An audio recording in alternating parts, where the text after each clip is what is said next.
আজকে পটল খাসি রান্না করব। সবার প্রথমে পটলগুলো ধুয়ে কেটে নেব।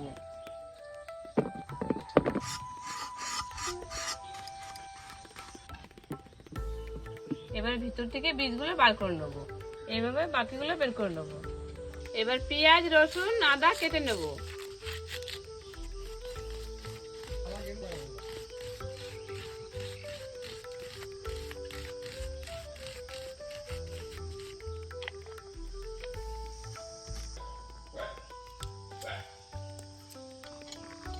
এবার আদা রসুন একসঙ্গে বেটে নেব।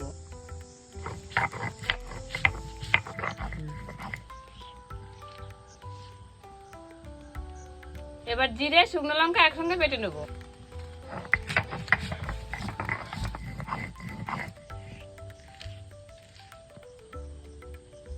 এইবার উনুনটা ধরে নেব। উনান ধরে গেছে, কড়াই বসিয়ে দেবো। কড়াই গরম হয়ে গেছে, এবার সর্ষের তেল দিয়ে দেবো। তেল গরম হয়ে গেছে, এবার ফোড়নে সাদা জিরে দিয়ে দেবো। এবার কুচি রাখা পেঁয়াজ আর পটলের বীজগুলো দিয়ে দেবো। এবার বেটে রাখা মশলাগুলো দিয়ে দেবো।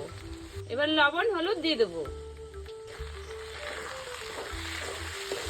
ওটার জন্য একটু ভালো করে কষিয়ে নেব। এবার গরম মশলা দিয়ে নামিয়ে নেব। এবার লবণ হলুদ দিয়ে একটু মাখিয়ে নেব পটলটা। এবার পটলটা পুরটা দিয়ে ভরে নেব।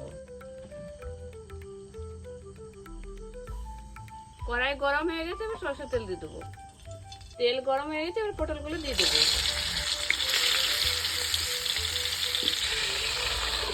এবার ঢাকনা তুলে দেখি কিরকম হয়েছে। পটল খাসি হয়ে গেছে, এবার তুলে নেব।